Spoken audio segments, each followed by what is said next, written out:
this session so that if some of our friends want to catch up with this later, they can also do so. And you probably saw that we have decided on a theme for the next few months or so. And that theme is the stories of the prophets. We talked about what could be a suitable theme for a while and discussed it, and even took some polls. And this one was one that for a lot of friends, it really seemed to be surfacing. And today we will start with that journey and that conversation, inshallah. Then at some point to also have a sense of community and fellowship. We will break up into some small groups. And what I always encourage friends to do is to use the time in these breakout rooms as a chance to go deeper, to bring your own insights and gifts into the conversation. So that it is not so much a time for chit chat and small talk, but it really is to get to the heart of the matter. And then at the end, we come back together, have a very brief reflection, and we usually end with a dhikr or a short practice that can carry us until the next month that we meet, inshallah. So I'll walk us kind of through these steps in case this is your first time joining us.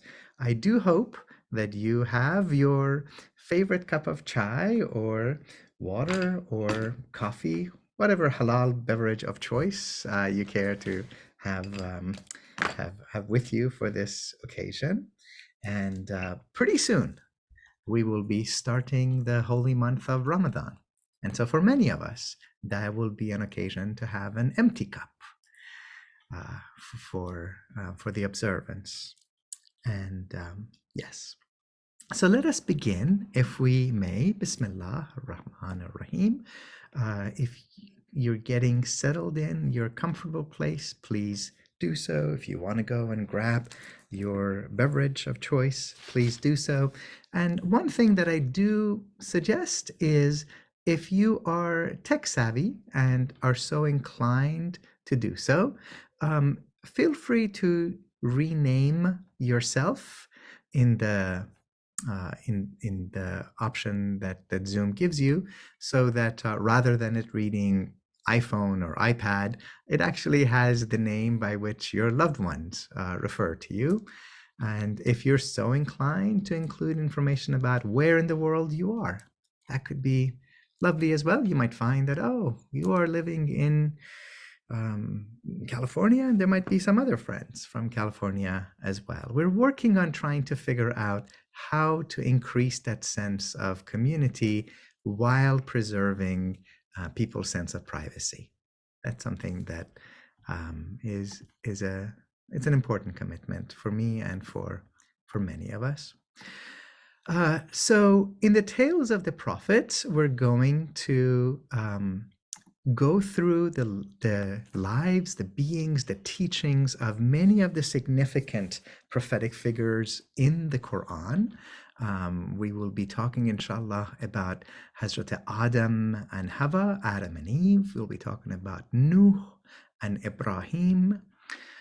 We'll be talking about Hazrat Musa, Hazrat Isa and Hazrat Maryam.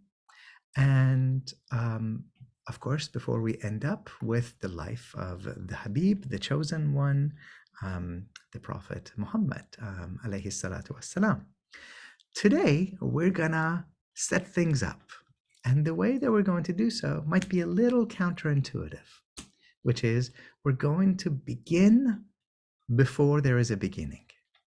We're going to begin before there is a time, and we're going to begin before there is a world. So the Quran is unique in many ways, and one of them is in this way. All of the Abrahamic traditions operate on a notion of a covenant. Of course, there's a covenant with the people of Israel. There is the covenant through Christ. And the Quran itself also speaks about a number of covenants. It is At one point, it uses the covenant with the mu'mineen, the faithful, the believers. At one point, it talks about the covenant with Abraham, the covenant with the Bani Israel, the Israelites, the Jews. There's a covenant with the Christians. And then in one passage in the 7th surah of the Quran Sharif, there is this covenant that all of a sudden, as the science fiction nerds would say, it breaks the fabric of the time-space continuum. It moves from talking about things in a historical level to stepping back beyond there is time, and it speaks about this ancient and primordial covenant that Allah as the One takes with the whole of humanity, all the souls who are, all the souls who have been, and all the souls who shall forever be. This is generally referred to as the Ahd Alastu Birabbikum, am I not your Lord? And we begin with this because in many ways the stories of the prophets all serve to carry us back to this moment. And as we will see, this is a covenant, not so much of a list of do's and don'ts. It is not so much a covenant of you have to believe such a thing. It's not a creedal covenant. It's a covenant of beauty. It's a covenant of love. It is a covenant of beholding God and being held by God. And we will go through this in some depth and some detail. So it's no surprise that particularly for the Sufis, this covenant is really one of the most important verses of the whole Quran.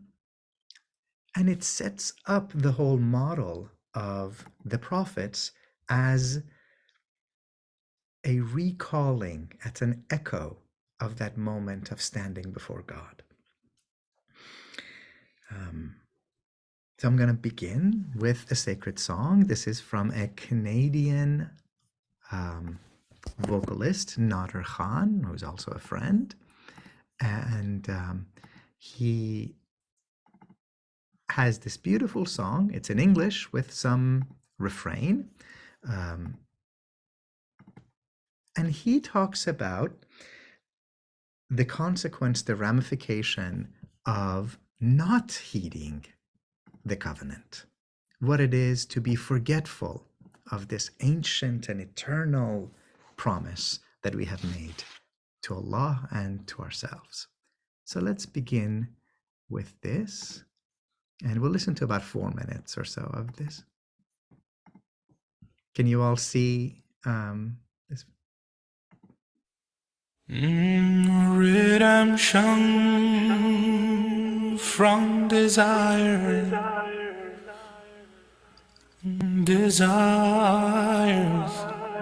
a lonely crier. Oh, redemption from desires a lonely crier. Astaghfirullah, inna Allah dhu karamin wa rahmatin lilladhi qad taba min zalali. Astaghfirullah, inna Allah dhu karamin wa rahmatin lilladhi qad taba min zalali.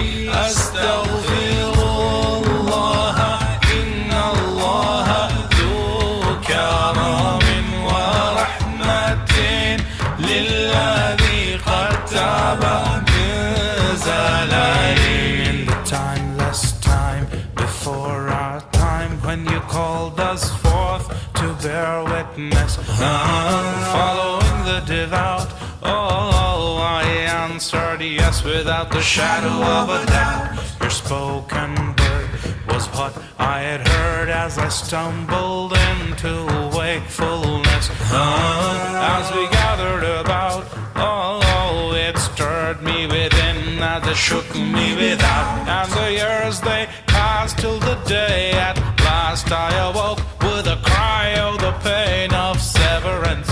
And then I felt it again and again, but there was a mercy that was hidden in the pain, ravenous desire, a burning fire. Who am I to claim a share in deliverance? I can't always explain, oh, but my time's running out and my guilt is plain. Oh, one who hears the sound of tears as they quench the thirst of the earth that I prey on. My Lord, forgive me, I have failed the covenant that I had taken on. Oh, one who sees my arrogant knees as they kiss the ground in the hopes of redemption. My Lord, forgive me, I have failed the covenant that I had taken on. As I took the trust on whose I lust, the mountains quaked at the consequences. As I pledged to obey, oh, the earth cried over the one who'll go astray. As our ships set sail and worldly veil sent us drifting to our distances, the mind did lose the way, oh, but the heart kept reminding of yesterday. Now here I am, a broken man. I've earned the fate that your justice regulates. Dry, empty hands, don't stop the flow of the hourglass sands. Oh, free of need you have decreed. Your mercy descends on the one who supplicates. Raised empty hands, oh, plead mercy, my Lord, plead a generous hand. Oh, one who hears the sound of tears as they quench the thirst of the earth that I pray on. My Lord, forgive me, I have failed the covenant that I had taken on. Oh, one who knows the song of those who wail in remorse at the sting of separation. My Lord, forgive me, I have failed the covenant that I had taken on. Forgive me and relieve me, and a wing of hope do give me. Just a wing of fear that's with me won't get me near the promised land. Redemption from desire, desire's a lonely crier. Your closeness I aspire, but I can't carry on if you don't take my hand. Oh, one who hears the sound of tears as they quench the thirst of. All right. I've occasionally received some feedback from some of our friends that, while they love and appreciate the plethora of Arabic and Persian and Turkish and Wolof and other sacred songs that we've been listening to, every once in a while they really like to have something in English that is a little easier for them to also follow that along. And someone like Nader Khan is, mashallah, so gifted in bridging the South Asian and some of the Arabic-based chanting with a very contemporary English beat to it. So let's take a look at what it is that that this verse of the Quran Sharif is guiding us to. You all can see, I trust, this page of the Quran. So it's all one verse. وَإِذْ أَخَذَ رَبُّكَ مِنْ بَنِي آدَمَ. This is that familiar Quranic refrain. وَإِذْ, remember when, right? Almost every time that the Quran uses this phrase, وَإِذْ, you're stepping out of earthly historical linear time into cosmic time. So this covenant didn't just take place once back then. It is perpetually happening over and over and over again. Remember when your Rabb, your cherishing, sustaining, loving Lord. We've talked a few times about how the usual translation of Rab as Lord leaves out that more intimate sense of the one who loves you, the one who guides you, the one who nurtures you. It does have also a maternal aspect to it.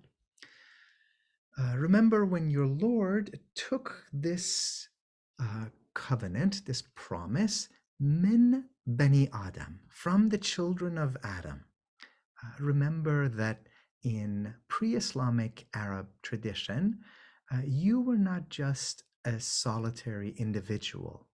You were always a member of a clan and a tribe, and who you were was really in light of this configuration, this cluster, this tribal identity. And the more noble your ancestor, the more dignity your life had. In a real way, the Qur'an has a very strong anti-tribal message because it addresses 7 times the whole of humanity as Bani Adam. This is significant for us. The covenant, this Ahd Alast, the ancient covenant, is not established with the Prophet alayhi salatu wassalam. It is not established with the Quraysh, the tribe from which the Prophet comes from. It is not established with even Muslims or Arabs. It is established with Bani Adam, with creation, with the whole of humanity, and all of their children, all of their ancestors. Washhaduhum, and God has us bear witness. This is that same phrase that the word shahada comes from, the testimony of faith. Washhaduhum ala anfusihim, and God has us bear witness against our own souls. And here's that magical phrase, alastu birabbikum, am I not the one who cherishes you? Am I not your sustaining Lord? Qalu bala shahidna, they all said, yes, we do testify.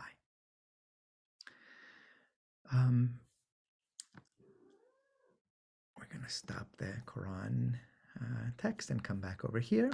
So what is going on in here that is so powerful for us, and in particular for the friends from the Sufi tradition? That phrase, bal shahidna, yes, we do testify, and that idea of shahada, to bear witness, to see, that recognition, is also related to the word shahid. And a shahid in Islamic literature, particularly in the Sufi tradition, is the beautiful beloved. A shahid is someone who is so lovely, so beautiful, that to see them is to know that there must be an Allah. There is no way that someone this magnificent could be without a cosmic artist. So there's a whole type of sensual, even erotic practices in the Sufi tradition, shahid bazi, the adoration of the beloved. The minute that you see them and you see their quality, subhanallah, glory be to God. How majestic must the cosmic artist be to have created someone and something this beautiful? And so the word that is used, washhaduhum ala anfusihim, God has us bear witness. Qalu bal shahidna, it's repeated twice. And for the Sufis, it's a great reminder of the beauty of God, the beauty of the divine.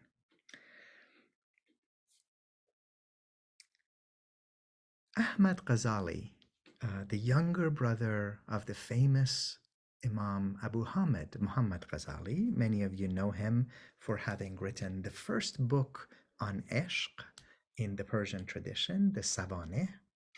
Ahmad Ghazali offers a meditation on this verse. It's tremendously important for him. And he says, when Allah asks this ultimate rhetorical question, Alastu barabbikum? Am I not the one who cherishes you? Am I not your sustaining Lord? This is an indication of God's love for us. Love begins with God. Love is the essence of God, as Rumi says at one point. It's not even a divine attribute. It is pure and simple Allah. When we answer, Bala Shahidna, yes, we do bear witness, Ahmad Ghazali says, this is indicating our love for Allah. So there's this circle of love that is created. God will bring forth a people that God loves, and we love Allah. There's an early sage, Sahl Tustari, who says that this entire covenant is part of the grace of Allah. And the explanation that he gives is that there's lots of questions that we could have been asked in that moment. That the covenant could have been, do you promise to keep 613 laws? But that's not what we were asked. It's not even, do you testify that you are the ibad Allah, the servants of Allah? That would have been a perfectly acceptable question, because indeed we are God's devotees.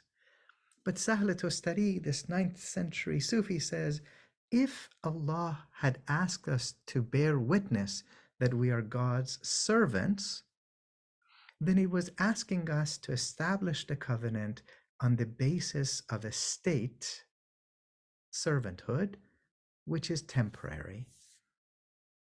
We're created as servants, but a time will come that we will no longer remain as servants.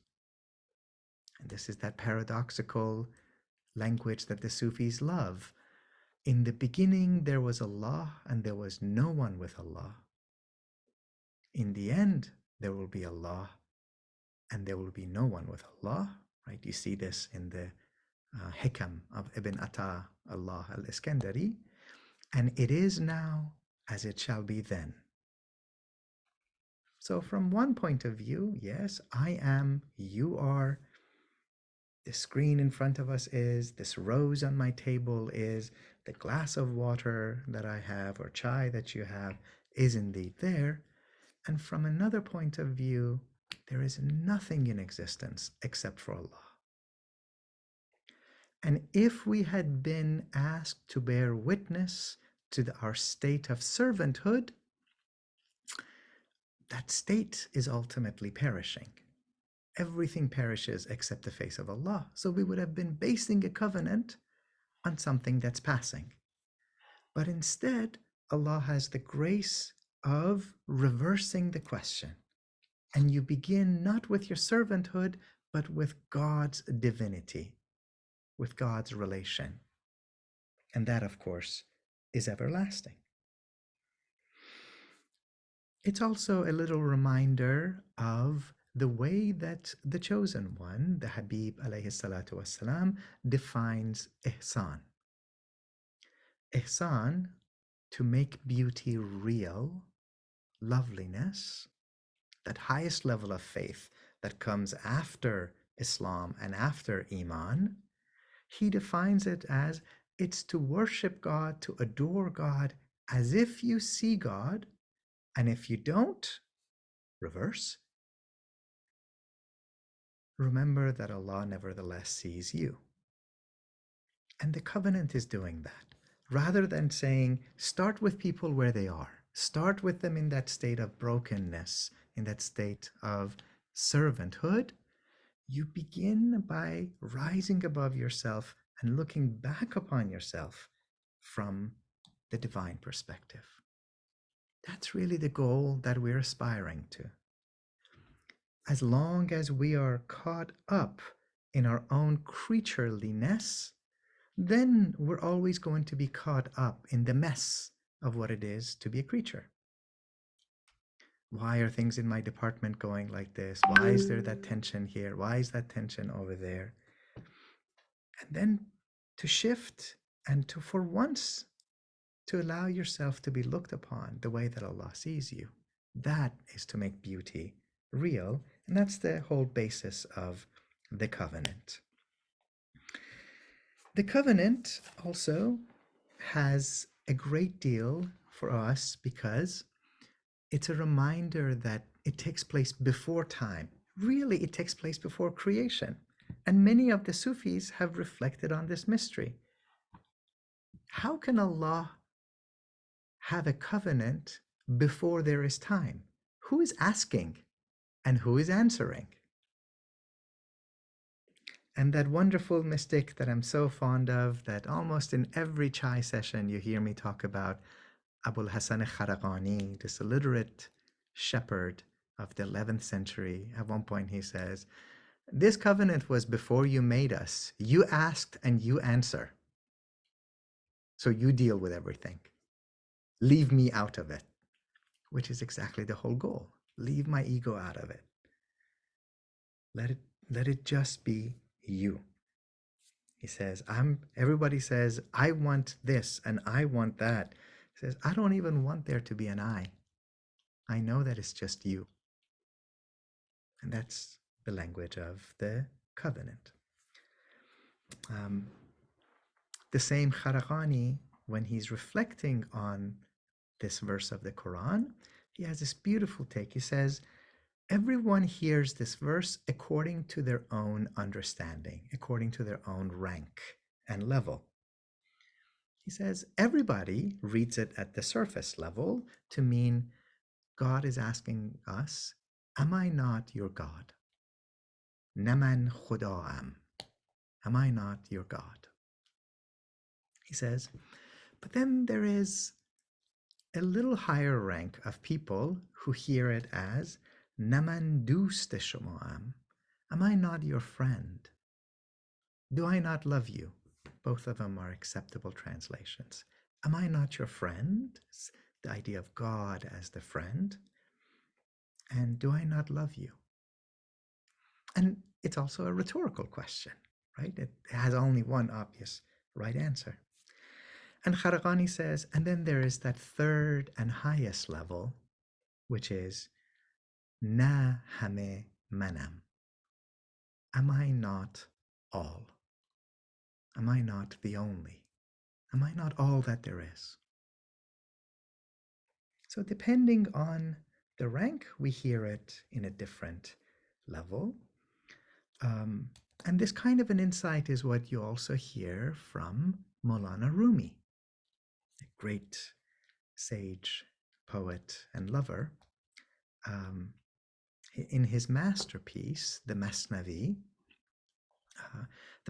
is one of those wonderful books that everybody starts reading and very few people ever finish. It's in 6 long volumes and almost nobody makes it to volume 6. There's a lot of great stuff in the 6th and last volume, and here's one of them. تا سحر جمله شب آن شاه علا خود همی گوید الست و بلا. Until dawn time, the cosmic dawn, creation, manifestation, for the whole night, that king on high, that exalted king, he himself says, am I not? And he himself says, yes, we bear witness.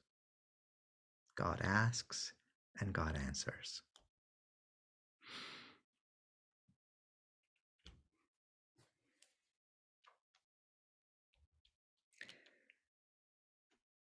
So what does this have to do with the prophets? What does this have to do with us starting the stories of the prophets with this covenant? That's a fair question, and it should have a fair answer. In the Shia tradition, and here we are all inclusive, we love everybody who calls us back to God and the prophets. In the Shia tradition, one of the collections of the hadith, the collections of the sayings of the Prophet, is from a person named Kulaini. Kulaini has an usul al-Kafi. And in it, it says that when God asks the question, Alastu barabbikum, am I not your Lord? The first one to have enthusiastically answered yes was the Habib, was the chosen one. In that same tradition, sometimes the Prophet, who is usually called Badr Tamam, the full moon in terms of his beauty, there's all these beautiful songs, Tala al Badru alayna, the full moon has risen over us. In the devotional tradition, he's sometimes called Mahtab Shab Alast. He is the moonlight of the night of Alast. That's one of the titles for the Prophet.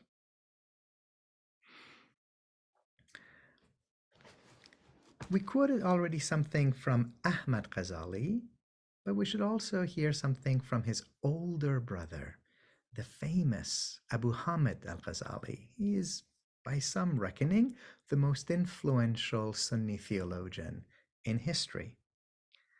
And he specifically makes the case, the argument, that the Ahd al-Alast, the ancient covenant, is meant for you. And he addresses you as the reader.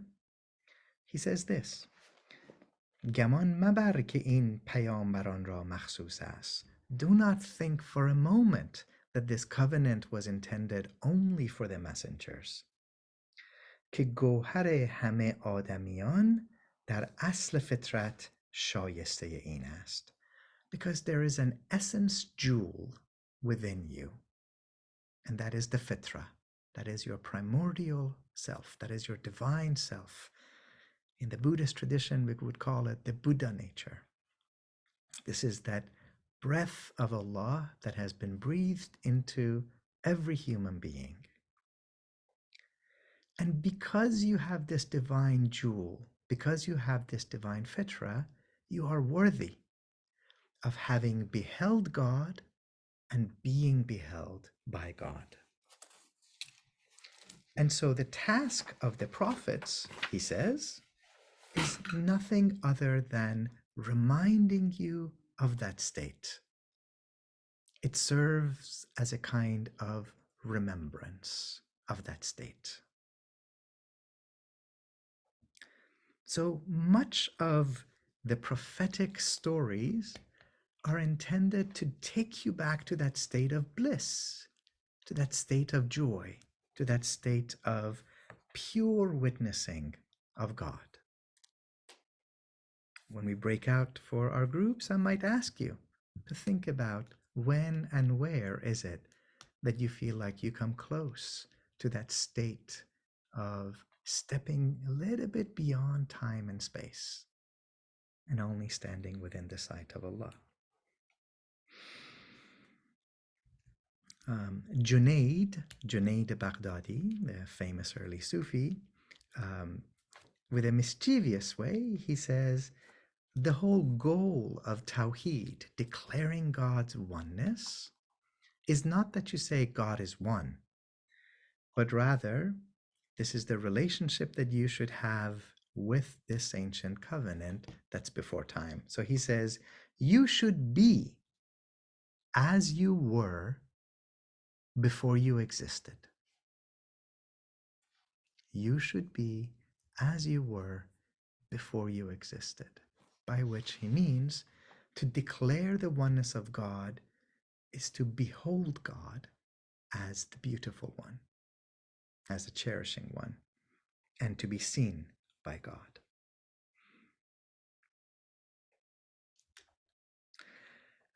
Some of you have heard me talk a little bit about the travesty that exists in a lot of the translations of the Sufi texts, none of them more egregious than the poetry that is attributed to the great Sufi poet Hafez. There's an American guy, we won't name him, but he makes up his own poetry and publishes it under Hafez's name. It's a great scam. Well, Hafez, whose name means, of course, the one that has committed the Qur'an to heart, he loves to play on the ancient and primordial covenant because in Persian, the word covenant is payman, and a goblet, a cup, is paymane. Payman, paymane, covenant cup. And a cup in poetry is usually for wine, for intoxication. Ironically, the very thing that is forbidden in Islam paradoxically becomes the symbol of intoxication and love. And Hafez loves to play with this pun. That since the day of Alastu Barabbakum, we have been drunk in love with God. We were intoxicated ever since we saw God's beautiful face. It's a ubiquitous theme in Sufi poetry. Someone like Sadi, the great masterpiece of the Gulistan, the Rose Garden. This is how people in South Asia and Iran learned how to write poetically and beautifully. He says at one point, Magar booyi az ishq mastad konad, talabkar ahd alastad konad. The fact that the words for alast, alastu barabbikum, and mast, intoxicated, rhyme, has inspired thousands of poets and tens of thousands of magnificent lines of poetry. Sadi says, may it be that the fragrance of love, this ancient love, makes you intoxicated, seeking to realize this ancient covenant. We'll stop in just a couple of minutes and to have time for our breakout rooms, but let me end here with two notes, one from Maulana Rumi and one from the great Ibn Arabi. So Rumi, at one point, there are dozens and dozens of references that he has to the ancient covenant. And at one point, he writes this poem asking you, begging you, pleading with you not to settle for the smallness of how you've imagined yourself to be. به جان من به خرابات آی یک لحظه. For my own sake, I swear by my soul, come to the tavern of ruins for one breath, for one moment. تو نیز آدمی، مردمی و جان داری. You are a child of Adam. You are a human. You are blessed with a soul. بیا و خرقه گرو کن به می فروش الست. Come and let go of your Sufi robe. Pawn it away. Give it over, like your creatureliness. Give over your creatureliness to the wine cellar of Alast, God. که پیش از آب و گل است از Alast خماری. Because this love intoxication with God is more ancient than clay and water. You loved before you were created.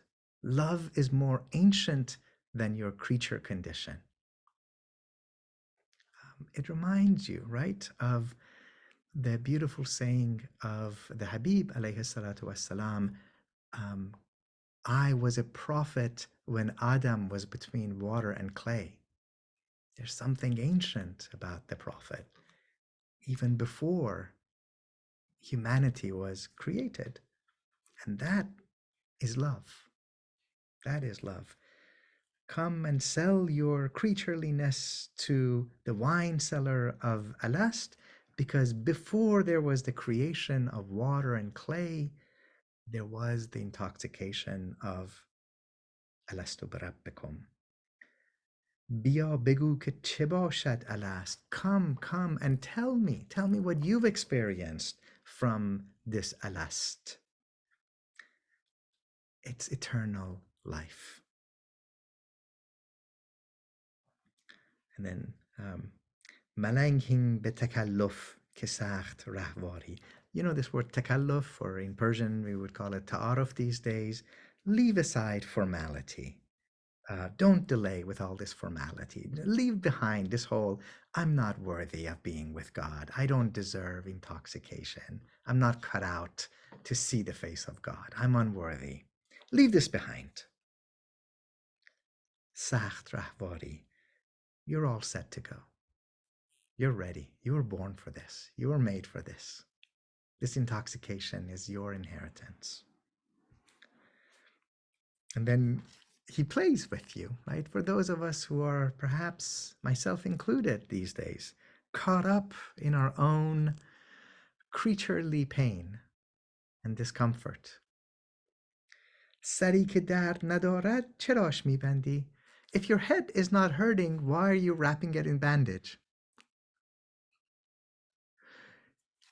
That ancient part of you is still beholding God and is still being held by God.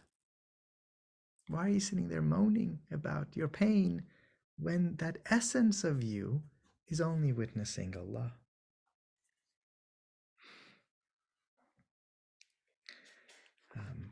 And we'll end with just a reminder that for Shaykh al-Akbar, for Ibn Arabi, many of the rituals of Islam have to do with remembering this ancient covenant. We know this. We know that, for example, when Imam Ali would stand up for salat, for namaz, he would tremble. He would be in such a state of awe to simply stand up for prayer. And people would say, you're Imam Ali, you're the inheritor of the Habib's wisdom. Why are you shaking? And he would say, the time has come to fulfill the vow. It is time to fulfill the covenant. Right?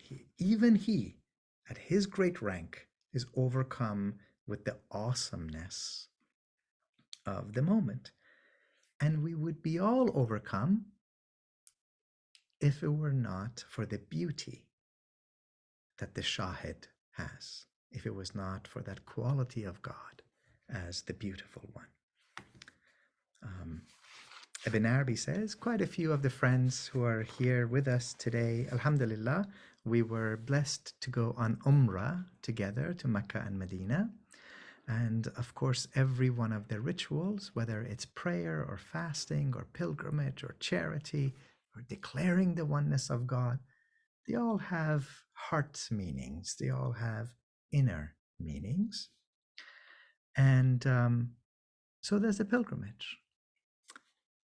So when you're going around the Kaaba, when you are circumambulating, that's one of those great words that only Muslims use, circumambulating the Kaaba, you see people trying to get to the black stone, the Hajarul Aswad. And there's a lot of discussion about the significance of this ancient celestial meteor that is embedded in the corner of the Kaaba.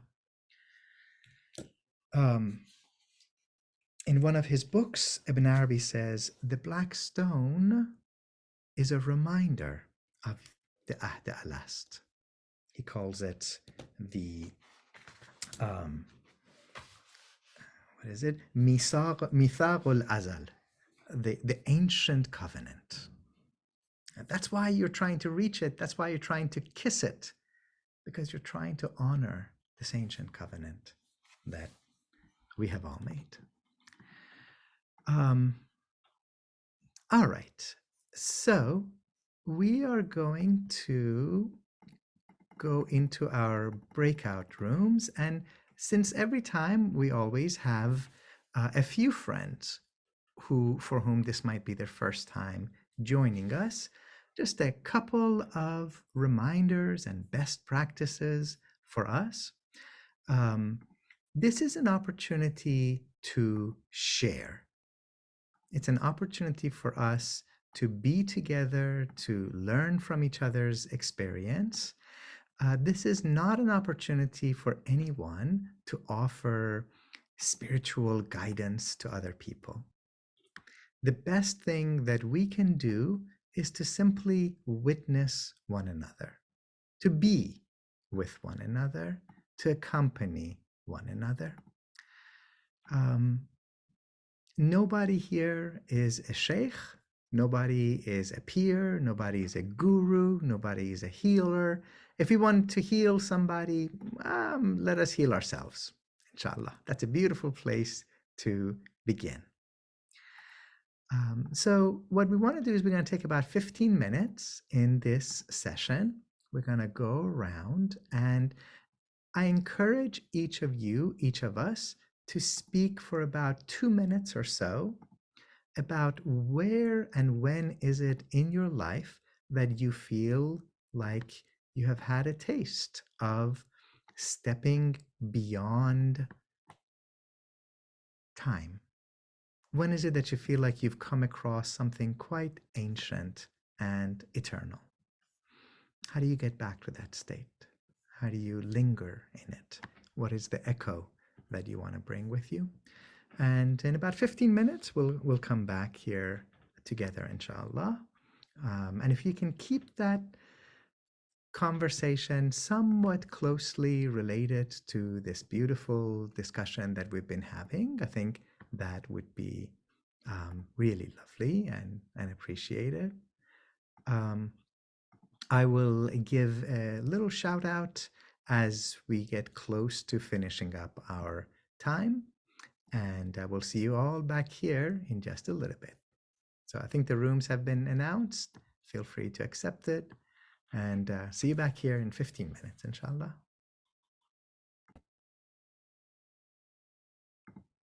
So welcome back, friends. How was it?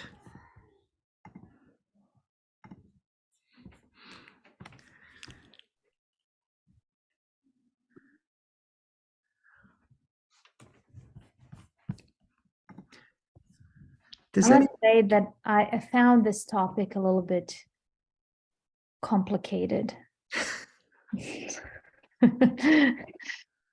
I'm struggling with it, but we had a really good discussion. Can you elaborate just a little bit about what aspect of it is a little complicated?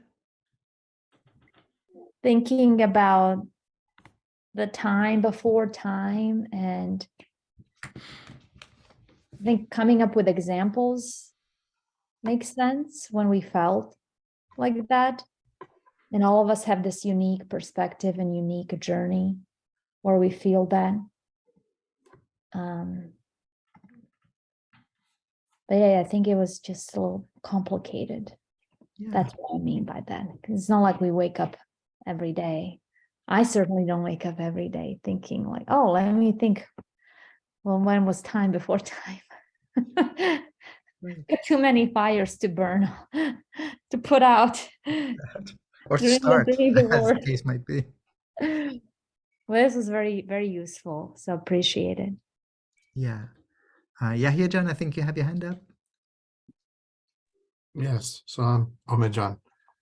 So I've got a friend who's an astrophysicist. So I ask him questions about time, outside time, things like that. But I mean, outside of time, all there is now, the eternal now. So if we answered yes to that, we're still saying yes to it, and we'll always be saying yes to it. That was my thoughts on it, since, you know, once you take time out of the, you remove yourself from the cycles of time, space-time, everything becomes everywhere, and everything becomes now. Yeah. So. Yeah, thank you. Thank you. When I was flying back from Medina back to North Carolina, I think I had a 14.5-hour flight.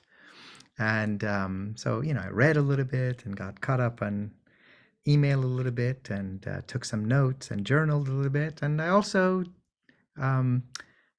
watched some movies, which is not something that I get to do very often. And so one of the movies that I watched was this movie that was out this past year. I forget the exact title, but it's something like Everything All at Once, Yeah, as everything all at once everywhere. Everywhere. Yeah. Yes. And about halfway through, I was trying to figure out, is this really profound or is this just a really dumb movie? And I think towards the end, I decided that it was actually thought-provoking.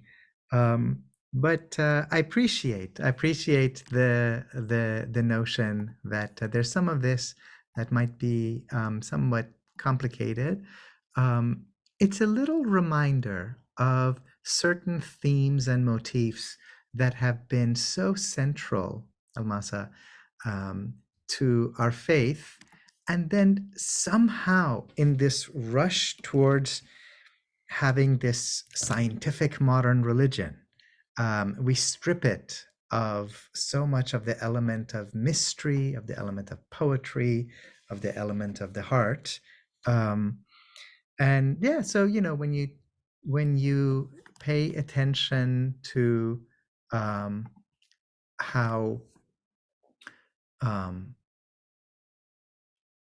for example, the Primordial Covenant is so prominent in our classical tradition and quite missing from a lot of the contemporary discussion.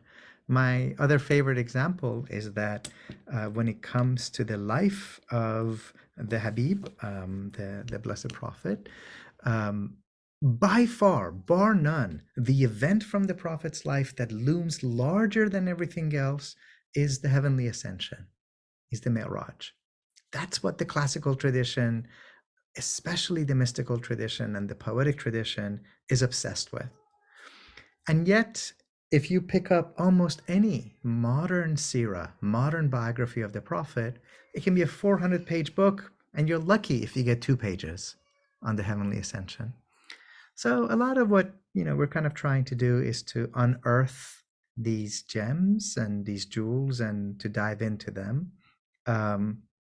For friends who are so inclined, there's no obligation, of course, but I do have a whole online course on the heart of the Qur'an, and one of the lessons is specifically going deeper into this particular verse.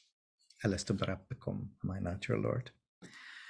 So friends, I want to try to honor our sense of trying to keep these sessions somewhere between an hour and 15 minutes. Usually we end up being closer to an hour and a half, truth be told, but I am a brown person and my sense of time is a little more expansive. So you have to just bear with me. It's not linear time. Typically, we end these sessions with a short practice of dhikr. And that's a dhikr that we continue to carry with us. And I hope and believe that inshallah for most of the weeks that we will continue to do that. This week we're going to do something just a little different, and I'll tell you why. We are going to end, inshallah, with a second musical offering. And the reason for it is this. In the Sufi tradition, there is an emphasis on the fact that part of this idea of stepping into the timeless, of experiencing yourself beyond time, beyond space, beholding God and being held by the divine glance, that it can happen in a lot of different ways. So to begin with, when the Prophet is having his ascension, he says at one point, I have with my Lord a moment, an eternal now, in which no angel brought near to God and no messenger sent forth from God has any room. It is that private time between the Prophet and God. That's another one of these stepping into the eternal now, the timeless that is in every breath. For some of you, some of us, prayer can be that. For many Sufis, dhikr is that and can certainly be that. the whole goal of dhikr is to remember God in that state, in that moment. If you read the great Sufi book by Kalabadi, that's how he defines the whole goal of dhikr. But for many Sufis, this is what sacred music does. Music, if it's not just banging on a drum and plucking away at a string, it can take you back to that state of ecstasy, that state of joy, which doesn't have a rational explanation. And what that music is going to be different for every person. For some of you, it might be an opera. For some, it might be a great qawwali, or it might be the voice of Shajarian, or our own beloved Simijan here. For some, it might be Coltrane's Love Supreme, or perhaps something indigenous from your own background.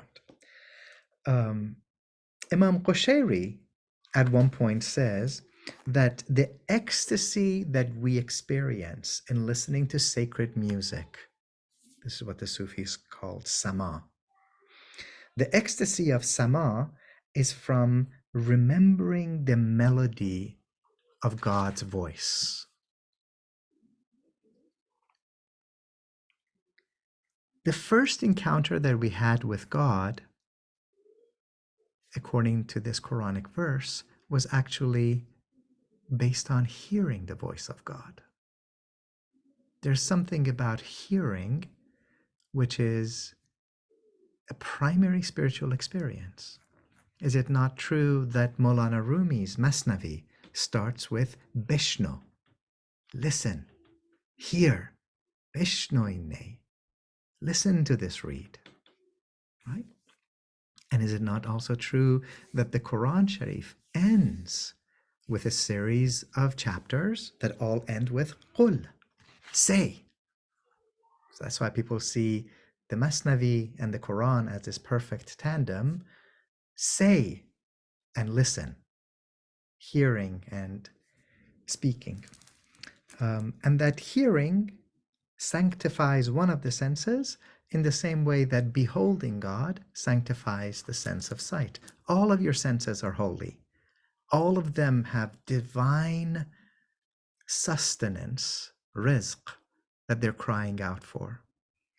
And for the Sufis, there is that reminder that listening to sacred music can offer us an echo, a reminder of that sweet melodic experience of hearing the voice of God. So we're going to listen to one last qawwali, and this is going to be our dhikr essentially for today. What I ask you to take with you from now until we meet again a month from now is to pay attention to moments where you feel particularly like you're coming into that experience of the eternal, of the timeless. It could be listening to some kind of music, and if so, figure out what kind of music it is that allows you to enter that state. Could be going into nature, it could be a form of dhikr, it could be the embrace of a child or of a friend, reading something. But do pay close attention in this next month to whether there are voices of friends, of loved ones, and music, recitation, that has that impact on your heart.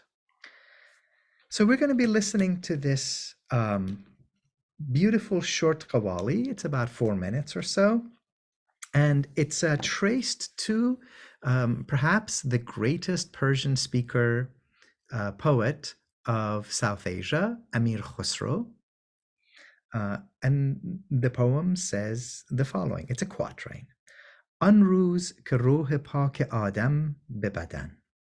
That day of Alastu Barabbikum, when the pure soul of humanity was about to enter the body.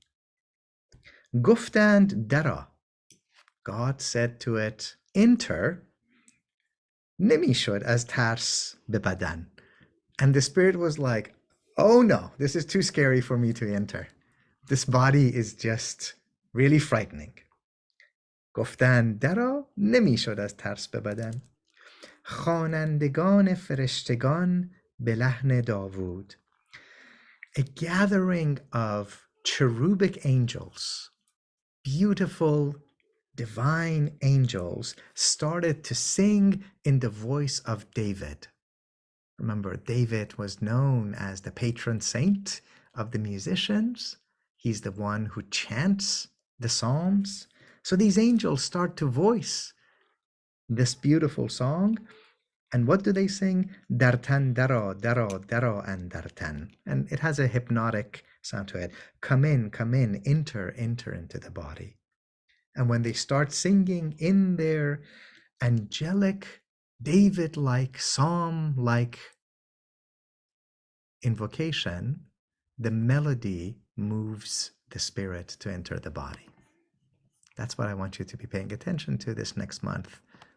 What kind of a David-like psalm, angelic psalm, has that impact where you realize that there is that spirit in you and you have that ecstatic experience. So we will end, inshallah, with, oh, actually, I think I need to maximize the audio. Yes. All right. Bismillah.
तशरीह में ये पेश कर रहा हूँ तन तननन तननन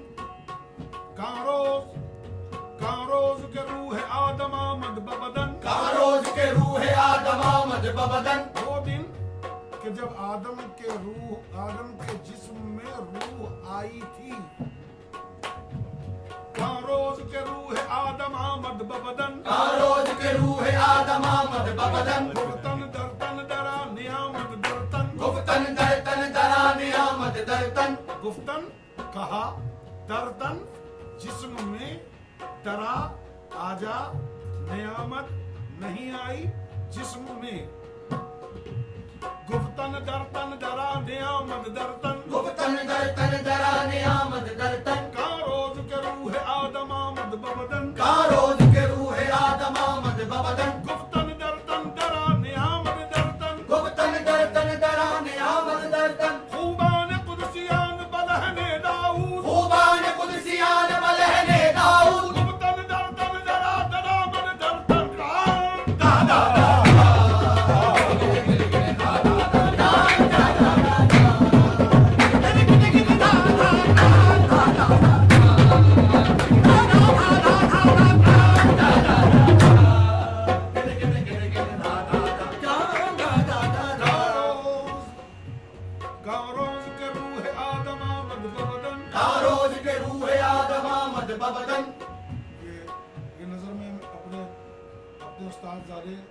चचा ये जो कि खानदान के बड़े वही हैं ये उनको इस ताल्लुक से नजर पेश कर रहा हूँ कारोज के रूह आदम आमद बबदन कारोज के रूह आदम आमद बबदन गुफ्तन दरतन दरा ने आमद दरतन गुफ्तन दरतन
All right.